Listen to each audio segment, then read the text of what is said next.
라포 형성과 사후 조정 기대 및 거래 지속성에 미치는 영향에 대해서 조사하게 되었습니다. 왜냐하면 작년 한 해 동안 소상공인 관련해서 사업을 조금 하다 보니까 관심이 생겨서 요구하게 되었습니다. 목차는 보는 바와 같습니다. 연구의 목적은 잠시 얘기 드리자면 요즘에 이제 시장이라든지 이런 부분들이 낙후되고 그다음에 뭐 리모델링도 하지만 소비자가 많이 찾지 않는 공간이 되었고요. 온라인 플랫폼을 이용해서 쿠팡이라든지 여러 가지 온라인 속에서 쇼핑하는 경우가 많아져서 이 부분을 연구하게 되었습니다. 그래서 연구 모형을 보여드리면 다음과 같습니다. 소상공인들이 이제 가지고 있는 역량, 나이대가 좀 많다 보니까 어떤 역량들이 있는지 조사 결과 4가지로 분석하였고요. 그것을 통해서 라포 형성과 매개 효과의 사후 조정, 그다음에 거래 지속성을 보았습니다. 연구 가설은 다음과 같이 7가지로 구성하였습니다. 그 다음에 이제 앞에서 제가 이론적 배경을 설명하지 않아서 간단하게 변수의 조정적 정의에 대해서 설명드리고 지나가도록 하겠습니다. 소상공인의 역량 중에 접근성은 소비자가 인식하는 소상공인 응대의 용이성이나 고객이 이해도 서비스 접근의 편의성을 제공하는 데 있습니다. 전문성 같은 경우에는 상품이나 서비스에 대해서 그 다음에 물건에 대한 전문적인 지식에 대한 능력이고요. 창의성 같은 경우에는 고객의 만족을 위해서 아이디어를 제시한다든지 차별화된 가치를 제공하는 능력입니다. 마지막 능력은 관리 능력으로 해서 상품의 품질이나 재고, 그 다음에 거래하는 과정의 전반적인 체계를 말합니다. 소위 말하는 페이나 이런 것으로 결제가 가능한 이런 부분까지 포함되어 있다고 보시면 제일 좋을 것 같습니다. 라포 형성 같은 경우에는 소비자가 소상공인과 거래하는 과정에서 느끼는 신뢰라든지 친밀감, 공감 같은 부분이고요. 그 다음에 사후 조정 기대 같은 경우에는 소비자가 그 소상공인들하고 이렇게 거래를 한 경험 후에 그 다음 향후에 내가 이 시장을 다시 이용할 건지 이 서비스에 대해서 어떤 결과나 기대치를 가지게 되는지에 대한 내용이고요. 거래의 지속성은 말 그대로 구매가 되는 형태라고 보시면 제일 좋을 것 같습니다. 그래서 총 독립변수인 역량은 총 4가지로 구성된 걸 총 20문항으로 구성되었고요. 매개 같은 경우에는 10문항, 총속 같은 경우에 5문항으로 하였고요. 인구 통계학적 특성은 5문항으로 구성되어 있습니다. 총 그래서 40문항을 구성하였고요. 배포는 360%를 배포해서 320%만 해수했는데요. 40% 정도는 소상공인 시장을 거래한 적이 없는 분들이라서 조사해서 제외시켰습니다. 실증 분석을 통해서 이제 확인해 본 결과 대부분 이제 시장을 거래는 해봤지만 나이대가 40에서 60대였고요. 여성층이 가장 많은 걸로 결과가 나왔습니다.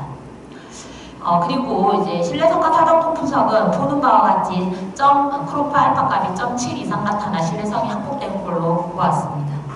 그 다음에 확인적 요인 분석 같은 경우에도 신뢰도 같은 경우 0.881, 0.926 범위에 되어 있어서 기준치가 0.7 이상 상회하여 가지고 신뢰도 확인적 요인 분석도 타당성 안에 확보된 것으로 보았습니다. 그래서 상관관계 분석도 보는 바와 같이 상관계수가 0.7 이하로 확인되어서 모든 상관계수가 값이 타당성에 문제가 없는 것으로 판별되어 데이터의 접근성이 확보되었다고 파악되었습니다. 연구 가설 결과 모든 가설이 채택되었고요. 요 보는 바와 같이 여기 보시면 접근성, 전문성, 창의성, 관리 능력 중에 가장 많은 라포 형성이 되는 건 사실 전문성으로 나타났고요. 그 다음에는 관리 형태로 나타났고 라포와 거래 지속성, 라포와 사후 조정, 그 다음에 사후 조정과 거래 지속성도 다 채택된 걸로 나와 있습니다. 그래서 결과적으로 보시면 결론을 얘기 드리면 첫 번째는 소상공인의 역량 내 차원에서 보면 모두 라포 형성에 유효한 정의 영향을 미쳤고요. 라포 형성은 거래 지속성과 사후 조정 기대에 유효한 정의 영향을 미쳤고 사후 조정 같은 경우에도 거래 지속성에 유효한 정의 영향을 미쳤습니다. 그래서 소상공인들은 사실은 거래에 있어서 좀 관계 형태로 가야 되고 그 기대를 형성하고 거래를 유지하도록 이 경로로 존재함을 보여주고 있고요. 그래서 운영 능력 그 자체보다는 관계에 기대는 형태가 훨씬 더 있음을 보여주고 있습니다. 소상공인의 역량의 소비자 관점에서 측정하고 이를 라포 형성과 거래 지속성과 연결해서 기존의 경영 성과와 중심으로 연구를 관계적 성과의 역량으로 확장시켰던 부분이 있고요. 그 다음에 라포와 사후 조정 기대, 거래 지속성의 전통시장의 거래가 가격이나 편의성 중심이 아니라 경험 기반의 기대 형성과 관계적 유대에 의해서 강화됨을 보여지고 있습니다. 사실 시장에서 업무를 하고 있는 여러 단장님을 만나본 결과 그런 얘기를 하더라고요. 시장에 가격이 사서 아니면 바로 구매가 가능해서 오는 고객보다 오랫동안 구매를 하면서 그 사람과의 관계가 지속되면서 나는 시장을 이용한다라는 게 결과적으로 보여지는 부분이고요.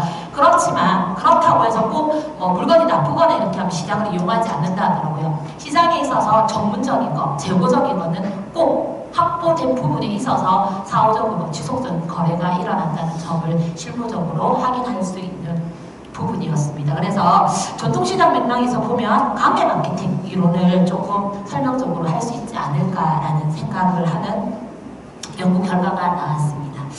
자, 그리고 마무리하자면 이거는 조금 부산, 경남, 울산 지역으로 제가 조사를 한 결과물이거든요. 그래서 지역적 특징이 조금 있고요.